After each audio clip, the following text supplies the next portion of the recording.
with this upcoming election. January 5th is a huge date for us, and it's important that we do it again. We have to show up to the polls. We have to remind our friends. We have to carpool if we can. We have to text bank. We have to phone bank.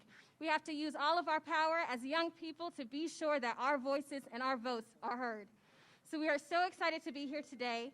Again, my name is Madison Potts, and I am president of the KSU NAACP, and I'm proud to represent and encourage students to get out the vote for this election season. Next, we will be hearing from Mason, the president of the Young Democrats at KSU. How are we all feeling today? How are we all feeling?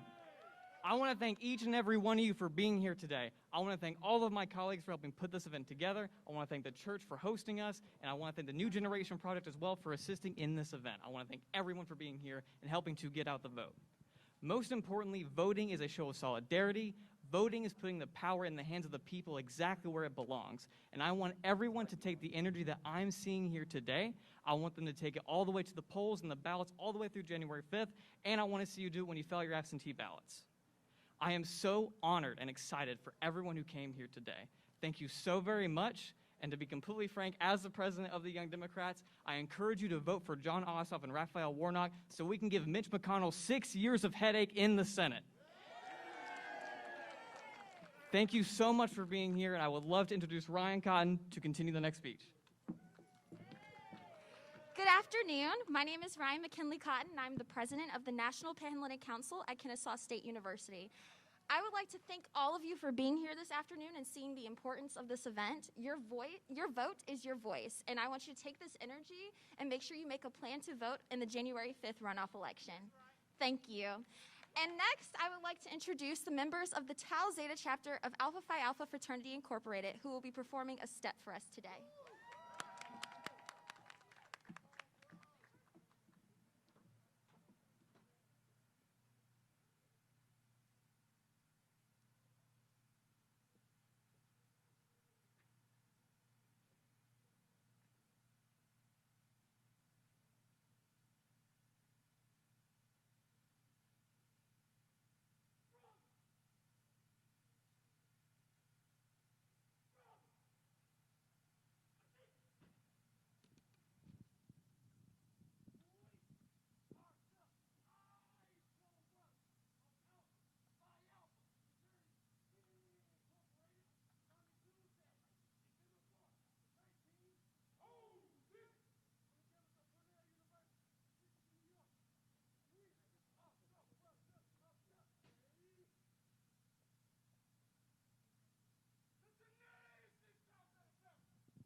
Please welcome to the stage award-winning presenter, author, and philanthropist, Dr. Arthur Vaughn.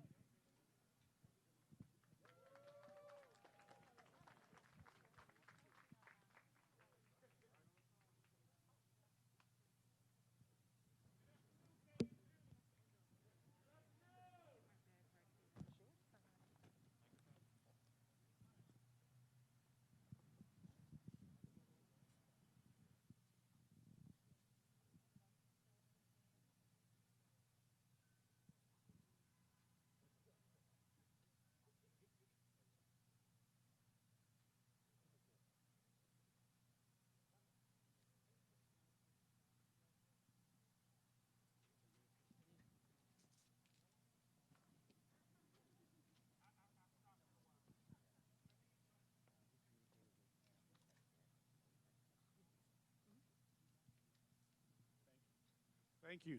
All right. They told me I could take my mask off since I'm so far away from everybody and allow me to breathe. All right. One, I want to thank KSU. Can I hear from the students from KSU that are here? As a fellow owl, yes, I graduated from KSU many, many moons ago with a graduate degree in accounting. I wanted to thank the students from Kennesaw State University, Miss Madison Potts. About 1 billion years ago, I was the student president of the NAACP at Syracuse. I love the work that you all are doing. Keep doing it. But what we want to talk about today is voting. And our students and our young people, you can make a difference. You are the difference. When we want to talk about issues of health care for you, health care for your parents and grandparents, health care for people with pre-existing conditions like me, we need you to come out and vote for Jon Ossoff and Whitfield. We need to understand that we need that 50-50 tie in the Senate, which means our Vice President-elect Kamala Harris will be making the deciding vote on whether you and I can still get health care if we have pre-existing conditions. If we want President-elect Biden to be able to pass his plan for reducing student loan debt. How many of you want $10,000 off of your student loans? And if you want at least that much reduced, you need to vote for Jon Ossoff and Whitfield so President-elect Biden can get that through the Congress and the Senate. We need to understand that you young people are the difference, and your vote matters. If anybody tells you it doesn't, tell them they're wrong. Tell them Georgia went blue because of young people voting about a month ago. If you haven't registered to vote, I believe there's a table out here today where you can. If there's not a table, you have until December 7th to register to vote in the upcoming elections. On December 14th, early voting starts in Georgia. Election day is January 5th. You don't have to wait till January 5th to vote. You can vote anytime for December 14th on. I don't want to be long because you didn't come here to listen to me talk. But I want to encourage the young people to participate in the process, make sure your voice is heard, and show up to the polls this December and be the change we all need you to be. Thank you again for having me, and have a great day.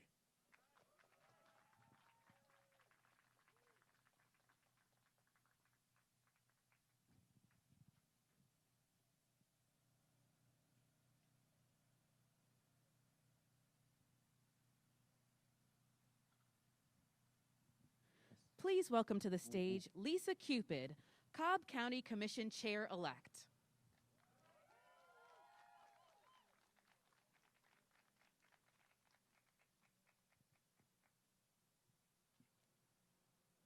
Hello, Cobb County. And good afternoon, KSU. I am honored and humbled to be serving as the next chair in Cobb County, and I'm happy to be advocating for Reverend Warnock and Jon Ossoff to be the next senators of the state of Georgia. We know that they will advocate for access for health care for everyone, to make sure we rebuild our economy so you can have jobs when you graduate. And they also will be ensuring that we have clean technology and infrastructure. But you know, when we make big changes, we need to clean house. But to have a clean house, we need to ensure that they have a straight path to the Senate. Will you join me in that effort? Please get out and vote in January. As was shared before, you don't have to wait until then. Vote early if you can. Encourage your friends to get out there. We cannot be caught slacking. We know this is a holiday time, and this is a time for enjoyment, but we want to make sure we can enjoy 2021 and the years beyond. So please get out and join me as we vote for Reverend Warnock and Jon Ossoff. Thank you.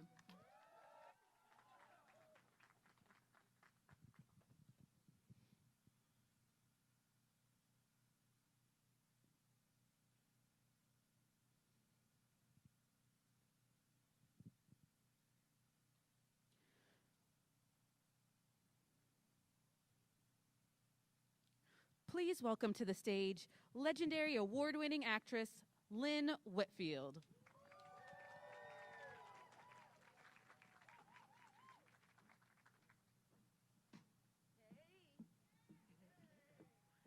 Hey, everybody. Woo! Is is this exciting or what? Are we excited?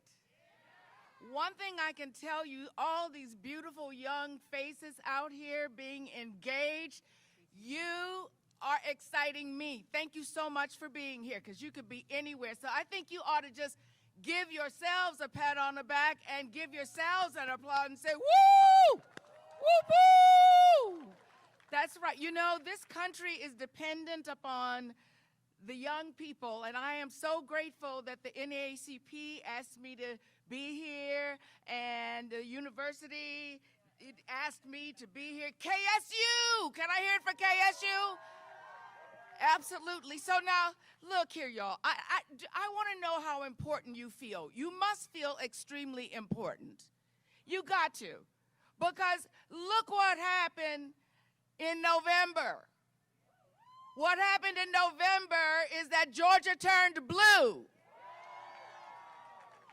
And I know I'm supposed to be, you know, not partisan here, but I'm just telling you, as a private citizen, we turned Georgia blue, and it was the biggest protest you all could ever exercise. So now I want to know. Yeah, that's right. That's right. I love blue. It's so fabulous. We look great in blue. All right. Of all the young people here, who's registered to vote? Everybody's registered to vote. Okay, if you're not, you've got a few more days to do that. All right, and we know that early voting starts on what? December 14th. And guess what? The day after Christmas, December 26th, you will be able to vote on a Saturday. Don't forget, if you don't get to do it before then. So I just want to remind you before I leave the stage that Georgia is the most important state in this country right now, because we are standing in the gap for every other citizen in this country. We are standing in the gap so that Raphael Warnock and Jon Ossoff will be sent to the Senate to help President-elect Biden and Kamala Harris change everything we need to have changed, so that all the ladies out there, we can have equal pay for equal work, right? So that we can have control of our own bodies, so that we can get investments into small businesses in this country, help to wipe out all the debts for student loan. And more than that, to have two men going to the Senate who will love you, love this state, care about you, and want everything good to happen for you in this state. So I just want to thank you all, your beautiful young faces, because you could be anywhere. And I just please, please, please make the Georgia election trend that we have stood in the gap for not only this country, but the whole world. Thank you so much for having me. I am so grateful to all of you for all your hard work, because, you know, it's kind of chilly out here, and y'all out here. So thank you, take care, and we are all going to celebrate at the evening of January 5th. God bless you.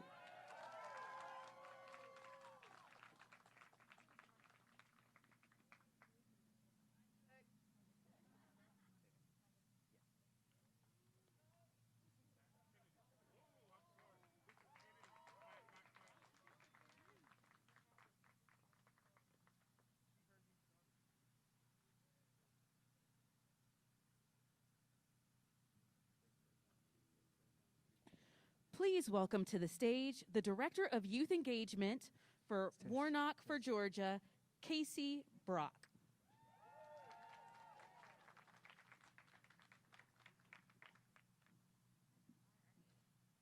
Hello, everyone. First, I want to thank the NAACP. Madison is working so hard. She's been texting all week, calling all week, and making this happen, so thank you so much. Also to the NPHC, the Young Dems of KSU, and to the Tau Zeta chapter of Alpha Phi Alpha Fraternity Incorporated. Happy early Founders Day. Skeet bye. So I was asked to represent Reverend Warnock today, and I won't lie, at first I was a little bit nervous. I was like, am I the right person to do that? And then I thought about where this was happening, and I decided that I was. I grew up in Georgia, and I actually went to high school right down the street. I drove up and down Salisbury every day to go to Kennesaw Mountain many, many years ago. And I remember how that experience was for me as a Black woman. I remember being in Kennesaw and feeling like it wasn't really a place for me. I remember how racist it was. I remember feeling those microaggressions at such a young age. And I never really thought it was a place that I would be coming back to 17 years later and seeing people in a crowd standing up for Black lives, standing up for a woman's right to choose, standing up for people's ability to love whoever they want to love. I really didn't think I'd see the day, and we're here today for those reasons, and I'm so excited. But Reverend Warnock also believes in those things.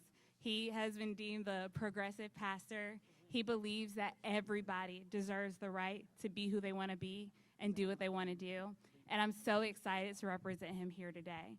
So there are some really important things that need to happen over the next 33 days. Y'all, there's 33 days left, okay? Number one, college students, where are you? Okay, college students, call your friends and tell them to request their absentee ballot. I lose sleep at night thinking about all the college students who might forget that they will not be on campus and they may not be near their school. Make sure they're requesting those ballots, all right? Anybody, who knows a high school student here? Not, who knows anybody in high school here? Anyone? Okay. There are 23,000 young people who are not eligible to vote in November who will be able to vote in this election. Call them. Make sure they are registered. Tell them they have the power to have their voice heard on January 5th. So thank you all for having me today. Represent. We are going to win these Senate seats for Ossoff and Warnock. Let's go. We need your help mobilizing people to vote, so I need you to text ACTION to 51015 and help our campaign. Everyone, please take out your phones right now. Let's turn this energy into organizing action. Text ACTION to 51015. Help us get people to vote.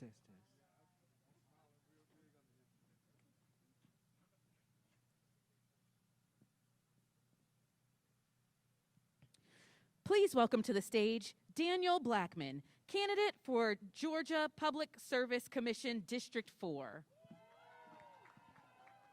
Come on, let's get more excited about that. If you guys are ready to get Jon Ossoff elected and Raphael Warnock, make a lot more noise than that. I'm obviously short, so let me go ahead and adjust this mic. Many people are not aware of one of the most powerful commissions in the state of Georgia called the Public Service Commission. 15 years ago, I was in Louisiana after Hurricane Katrina, and I remember not understanding the impact of climate change and the impact of global warming on our planet and on our communities, especially our most vulnerable communities throughout the United States and right here in Georgia.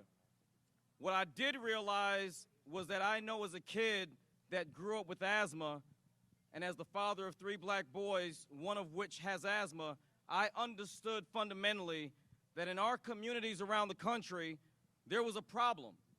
And many people don't know that Georgia is not only the #1 importer, but also the #1 exporter of fossil fuels in the United States. Many people don't know that there's a $29 billion project in Georgia right now called Plant Vogtle that we'll be paying for as a state for the next 60 years, which means that even if you graduate or when you graduate, you and your children will be paying for development when we could have invested and we could do more to support renewable energy in the state of Georgia, to support solar in the state of Georgia. And one thing I want you all to understand is that you're living messages to a future that many in my generation may not see.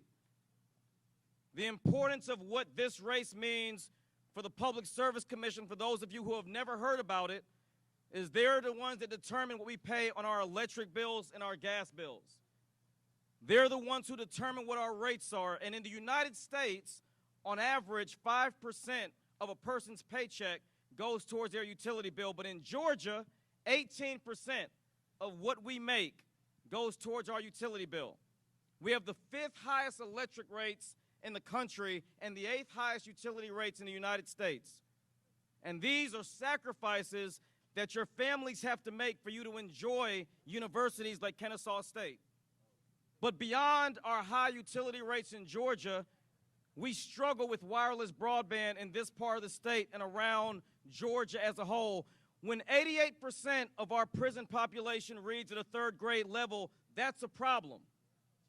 And it's even more of a problem to know that many counties around Georgia that are left behind, the children that are expected during COVID-19 to learn from home, who have to go to the parking lot of a Wendy's or a McDonald's or a Chick-fil-A, their future shouldn't be mortgaged because of a few people's bad decisions to put profits ahead of our communities.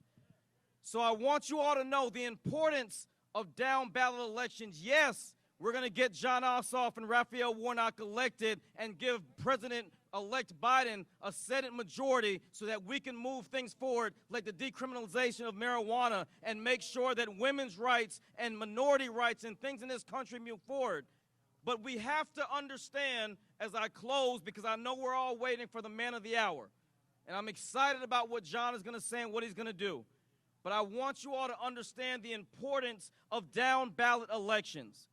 Down-ballot elections, like in Glenn County, where Ahmaud Arbery was killed, we replaced the DA because we knew the importance of going all the way down the ballot.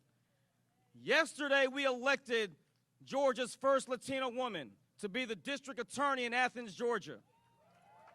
And we all know that what happened with Breonna Taylor shouldn't have happened, but because of an attorney general that many folks in that state didn't vote for, justice was not served.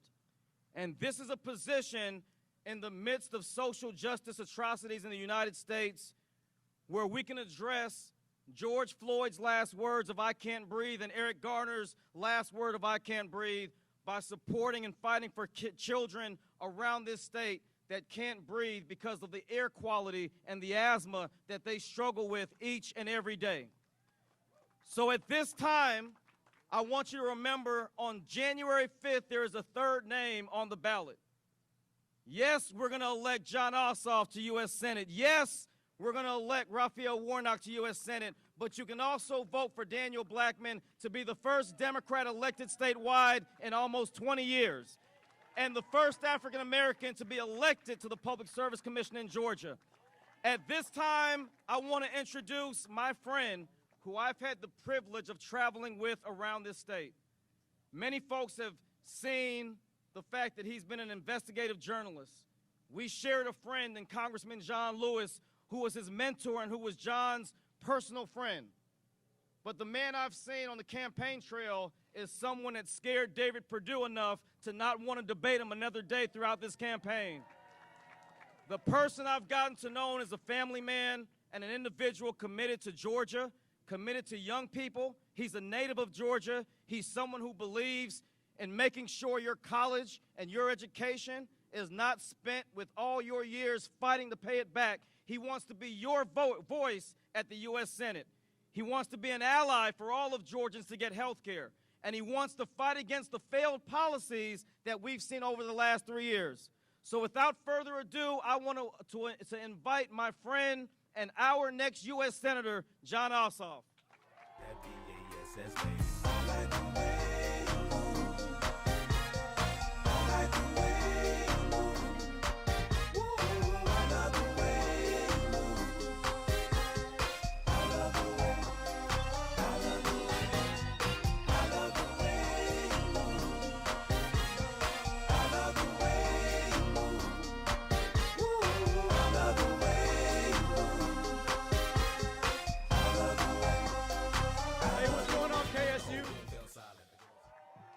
Can y'all hear me all the way in the back out there?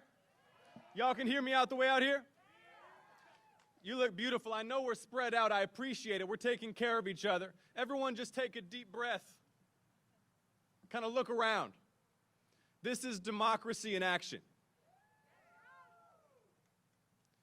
Right now, the eyes of the whole nation are on Georgia. And I've been through it with my team 1,000 ways. And the bottom line is that victory in Georgia comes down to young people in Georgia. And that means that the eyes of the whole nation are on young people in Georgia. That means the eyes of the whole nation are on you. The eyes of the whole nation are on us. And the stakes could not be higher.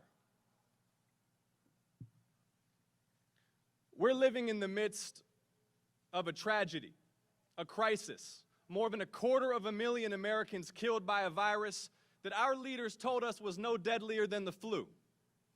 Y'all heard him. Y'all heard Senator Perdue back in the springtime. He said the risk was low. He said the impact on our economy would be little. All the while, he was buying up stock in makers of vaccines and medical equipment, looking after himself, while he opposed relief for ordinary people. That's not right. We're living in the midst of a crisis, and in order to get out of this crisis, we need Joe Biden and Kamala Harris to be able to get things done. We can't let Mitch McConnell do to them what he tried to do to President Obama. And this is bigger than COVID-19, y'all. If you're wondering what you've been feeling in your hearts for these last 4 weeks, maybe for the first time in 4 years, that's called hope. He may not know it yet, and I know he's coming down to Valdosta on Saturday, but Trump is leaving. And Georgia said goodbye to Donald Trump too. That was you. You did that. Trump is leaving. We don't have to think about him anymore. We don't have to talk about him anymore. We don't have to worry about what the daily outrage or scandal is. And it's not just that the people of the United States stood up to reject Donald Trump. The people of Georgia stood up to reject Donald Trump. We did that, all of us, after 10 years of organizing and voter registration and mobilization. We made history. And now this hope that you're feeling is a sense of possibility. Because it's on us to write the next chapter in our history. But we can only do that if we win these 2 U.S. Senate races. We can only pass a new Civil Rights Act to secure equal justice under the law for all of us, to reform policing and criminal justice when we win these 2 U.S. Senate races, to make sure that there is accountability for brutality or racial profiling. We can only pass a new Voting Rights Act to secure voting rights for every American citizen by winning these 2 U.S. Senate races. We can only pass student debt forgiveness by winning these 2 U.S. Senate races. See, I got my first exposure to public service, as Daniel said, as a very, very young man working for John Lewis. And John Lewis taught about what he called the beloved community. This is a society where we recognize that racism and violence and poverty, they're not given, they're not necessary, they're foolish. Violence and racism and poverty are a failure of imagination. The only thing that stands in our way is corruption. We can have a clean, beautiful, healthy planet. We can ban plastic waste. We can end the destruction of our climate. We can make historic investments in clean and renewable energy. All of this is up to us. KSU, all of this is up to us. All of this is up to you. All of this is up to Georgia's young people. I don't think that what we're asking for is that complicated. Can we live in a society where every single American has access to affordable housing and health care, education without debt, a living wage? Don't we deserve that as people, as human beings, as Americans? Don't we deserve equal justice under the law, no matter the color of our skin, no matter how much money we have, no matter who we know? Don't we deserve that as Americans? It's about human rights. But see, the way our political system works, money buys power. Money buys access. Daniel Blackman, by the way, please give Daniel Blackman a round of applause, your candidate for Public Service Commission. Daniel Blackman was talking about my opponent, David Perdue.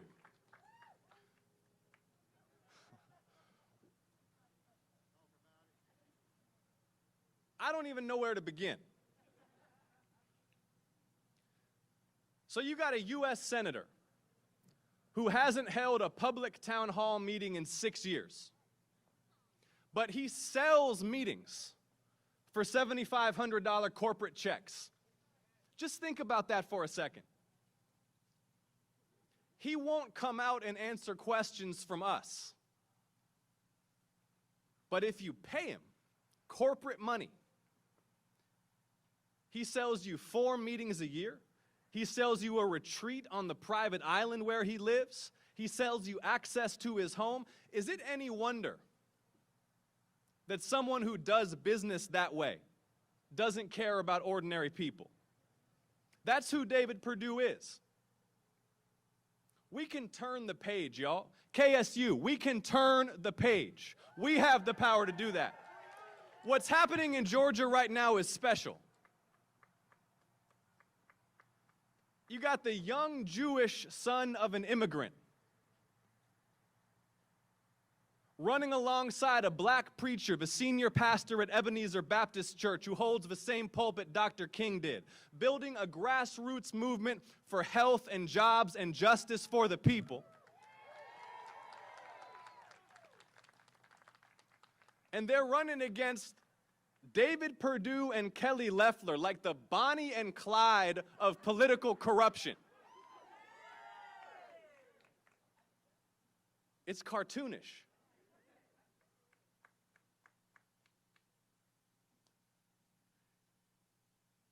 David Perdue has been treating his office like his E-Trade account. Is it too much to ask that the people we elect to serve us and not themselves?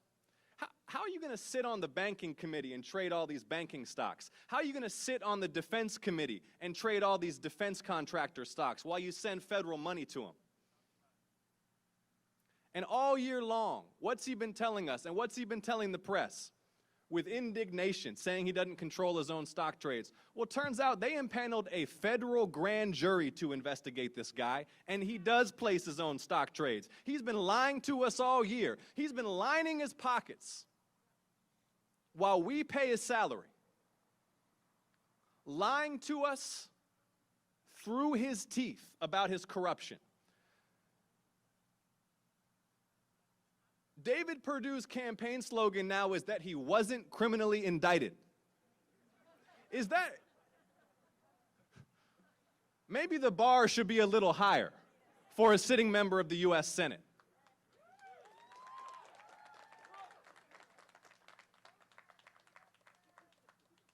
How about we require every member of Congress to put their assets in a blind trust and stop trading stocks altogether while they serve us, so they're serving us? How about instead of selling meetings for $7,500 corporate PAC checks, we ban corporate PACs altogether so it's the will of the people that's represented in Washington? It's not that complicated.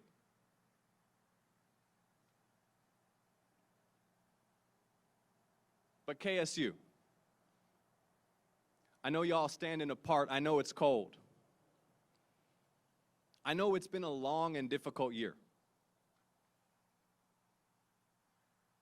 I know many of us have lost loved ones, lost jobs. Our daily lives have been turned upside down. Our government hadn't had our back. Our politicians have been lying to us. It's been a year.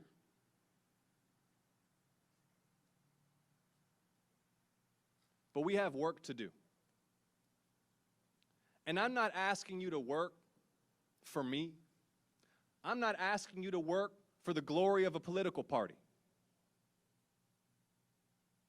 I'm asking you to work because human lives are on the line. Because jobs and businesses and livelihoods are on the line. Because justice is on the line. Because human rights are on the line. And it all comes down to Georgia. And it doesn't just all come Georgia, it all comes down to young people in Georgia. So KSU, I need to hear you now. Are you ready to work? Are you ready to mobilize and organize and get out the vote like we've never done it before? Are you ready to go out there and make phone calls and knock on doors? Are you ready to register voters? Are you ready to tell everybody that you know that December 14th is the first day of early voting in Georgia? KSU, are you ready to win? Well, then let's do it. I appreciate you. I love you. Thank you for being here. Have a great day. Thank you so much. Thank you. I'm Lynn Whitfield. Hello, Roland Martin. It's not uncommon for you to be sitting in front of a church first lady. But this ain't Greenleaf. This is not Greenleaf. I'm so excited because we're out here. The NAACP and Kennesaw University pulled together this rally of young people. People who have just registered to vote. People who have been in the streets protesting and about to do the greatest protest of all, which is to have their voice heard through the vote. Because these young people are the people who are going to keep everybody honest once we vote them in. And I'm in Georgia, the epicenter of everything right now, for Ossoff and Warnock. And this is a rally. We are a month out from the next election, and it's very exciting. These kids, your brothers were up there stepping, and the students are out here very excited and very engaged. So I'm very, very happy about where we are right now, but we have so much work to do. Now, for the folks out there who don't know, who don't realize, you are a political junkie. Let me tell y'all something. When I was at CNN, Lynn used to be texting me when I was on the air. Roland, say this. I'm like, Lynn, I'm working. What you doing? I don't text you at work. No, but really though, because Roland, throughout his time, throughout your time, you have spoken for our community clearly. And I had access to you when I was so upset about what they were doing and how they were making Sarah Palin a star. This was in 2008, and you helped me to understand how it works, because I did exactly what you said, you know? So I just want to thank you, and y'all, we all need to thank him, because he is always on the front line no matter what. You're on the front line for our community, and I so appreciate you. A lot of people don't want to hear celebrities talk about politics. But I don't blame them. But you also don't care, because you have always been actively involved in not just the election, but also when the election is over. Yeah, well, you know what, Roland? It's not about celebrity. I mean, I just come as a citizen. I come because, you know, my mother is 89 years old, and my daughter is still a millennial. I come because I really love this country, and I really am so upset about what has been happening over the last 4 years. So I'm not coming with any authority of my career. I come with the commitment of, like, I just want to be involved and rolling up my sleeves and helping. I mean, look at I made this. I made that, my vote fashion, y'all. I made, you know what I mean? I just love America. This is a cool spot, and it has to be shared. So I'm not coming like a celebrity, you know. I just come like a Baton Rouge homegirl.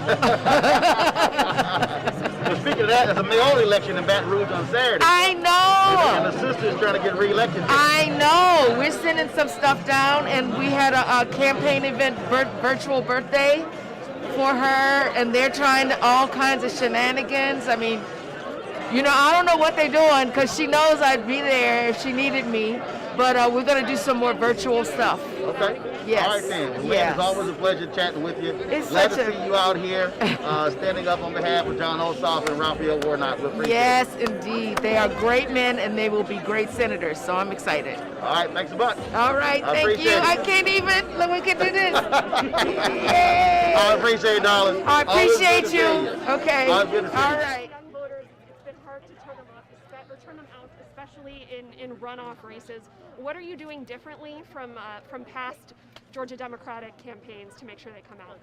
Massive youth organizing. We're running a huge community organizer program to bring lots of young folks directly into the campaign, recruiting volunteers, campus events. And look, COVID-19 has turned the lives of young people upside down. There's also a bigger picture here. Criminal justice reform, a new Civil Rights Act, a new Voting Rights Act, raising the minimum wage, action on the environment. These are all issues of vital concern to young people, and we're communicating that action on these issues requires victory in Georgia.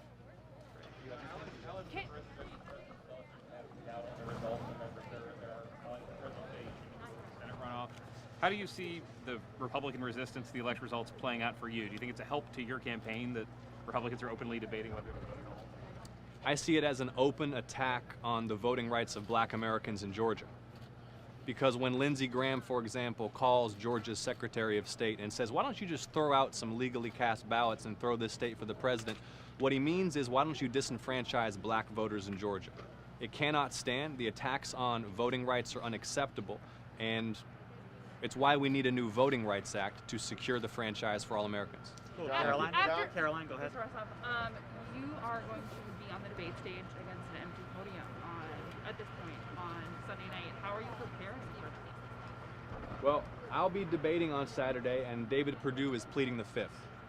He obviously doesn't believe he can defend his gross misconduct. And let me just say this for everybody.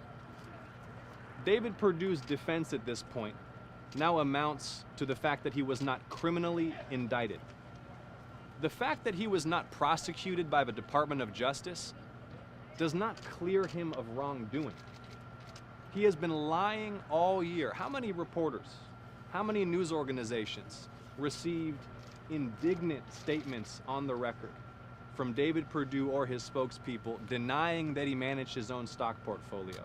It was a federal grand jury subpoenaing banking records that found out he does in fact order trades himself. So he can brag about how he's not been prosecuted criminally for his misconduct. It doesn't make it any less wrong. And the people of Georgia are fed up with his corruption and Kelly Loeffler's. Mr. Jayla, go ahead right here. Roland. Can we go to Jayla and then we'll go to Let me get rolling real quick. Then we're gonna, yeah. One of the big issues, Democrats don't typically do well with runoff elections. Are you micro-targeting the areas where there was weak turnout in the general, especially African Americans and young voters, in hitting those cities and trying to get them to turn out? Because that's really going to be the key. This is a turnout race, pure and simple. This is all about energizing grassroots enthusiasm to get out to the polls. And what I said in my remarks, the story in Georgia is very straightforward. You got the young Jewish son of an immigrant running alongside a black preacher who holds Dr. King's pulpit, building a movement for health, jobs, and justice for the people, running against the two most notoriously corrupt members of the U.S. Senate. And it is absolutely about inspiring people out to the polls, defending voting rights for black Americans, and making sure that everybody understands the stakes of this election. Thank you. So there's a Florida attorney that is trying to get people to register to vote in Georgia that don't actually live here.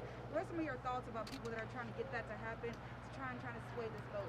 This election is for Georgia residents only, and I denounce the conduct of that Republican official in Georgia. And we're going to make sure that we're empowering Georgians to vote in this election and to decide the outcome. Last question. Mr. Ossoff, given that Joe Biden was able to turn this state from Republican red to Democrat blue, what kind of pressure do you personally feel if you're not able to do the same and turn this from a moment into a movement? Well, we are turning this into a movement. I mean, look at the young people out here today sticking around in this parking lot. Y'all feel it?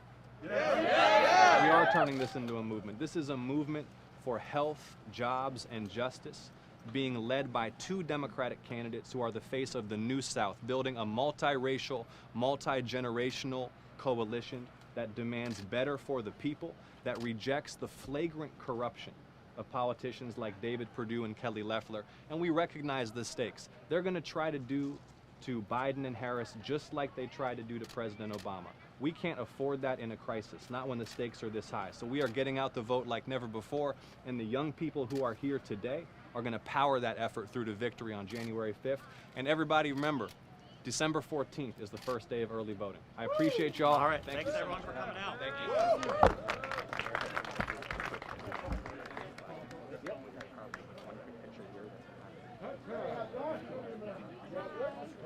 It was important for me to organize this because I recognize that our vote is our voice and students have the power. I recognize in this last election that we really turned Georgia blue, and it's important that we use our power and we use our voice and that we do everything that we can to mobilize and not just go out and vote, but we bring our friends, that we text, that we phone bank, and that we use our power in every way that we can to be sure that we support candidates that are for our causes. Now, of course, with your capacity in NAACP, that's separate because the NAACP does not endorse candidates, and so as you as an individual who's doing so. Yes. And one of the things that that Jon Ossoff was talking about, Raphael Warnock, really trying to get young voters to step out. And there are several different areas in the state where black turnout was not strong. What about that, trying to get to those folks to make them understand why the runoff matters? So in terms of reaching out to black voters and young voters, I think it's important to meet them where they're at. So that's why we're so happy to even be able to be at Grace Community Christian Church today and to reach out to students and bring them to this location, because it's great to have events out in the city, but we got to meet students where they're at and recognize that and help them to see that there's power in their vote and help them to see that candidates care about their concerns. All right, massively appreciate it. Thank you so much. Thanks so much. Jackson Smith. Jackson Smith? Yes. All right. My daughter Leslie Smith. My son Jackson Smith. All right, so who's eligible voter? Me. Just you? He's coming. He's coming? But me. But you made a point to make sure to bring them out here. That's why I came. Exposure. Exposure. Just to see all the students, young people who care and want to be out here themselves. So that mainly was it. Yeah. You wish y'all could vote this election? How old are you? 14. 14? 17. 17. Oh, see, you bet almost. He almost made the cut. Almost made the cut. Almost made the cut. Right. What's the most important issues for both of you that you want to hear these candidates address? Oh. Don't look at her. I asked you. I guess like the minimum wage. So I'm gonna get a job soon. So seeing that go up would be good. Yes. Help me a lot. So I take it you want $15 an hour. I mean, I'm not gonna say no. I got you. How about you? I don't really know. Well, there's got to be one thing that you care about, even though you're 14. Money. Yeah, money. Right, okay. Minimum wage going up. I'm gonna get a job soon. Yeah, I want to get a job soon. Well, you got 4 years before you can vote, so I'll give you a little slack there. So, all right, then. Well, it's good seeing y'all. Thank you. All right, then. Okay, let's see who else I want to talk to. All right, yo. Okay, seriously. It is not that cold. It is not that cold. This is not Chicago or Minneapolis. All right, then. So, what brought y'all out here? Well, I'm a part of KSU's NAACP. Right. My friend Madison, she's president, so I came out for support, gain more knowledge, and just be a part of the movement. Do you believe that these candidates, Ossoff and Warnock, are speaking to the issues that you care about? Yes. Them coming out here alone is spoken of. Just coming out here, like she said before, like, traveling is fine, but for people to be able to come out here in close proximity to us, it really does matter, and you actually get more of an outcome with everyone being here and everything. How about you? Yes, I believe that them coming out it definitely helped me gain more knowledge, knowing that they are representing more for the Black community and also for college students. Like, that's everything that I am right now. So I do appreciate them coming out and just me getting that more information and getting that voice as well. So I've said this here, that so if you look at the numbers, millennials and Gen Z is a larger group of the population than baby boomers.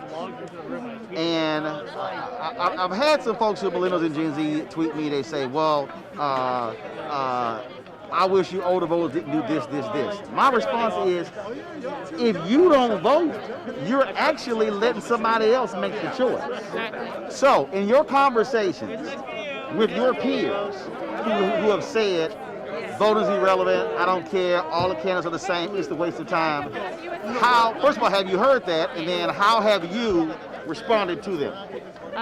Okay, for me, with my grandfather being heavily involved with like civil rights movements and everything, like in his time when he was younger and was able to move around, for me, it's just like I was raised into it, so it's like it's just second nature. But my main response for that is it's like we had so many people fight for us to get this right, get this opportunity.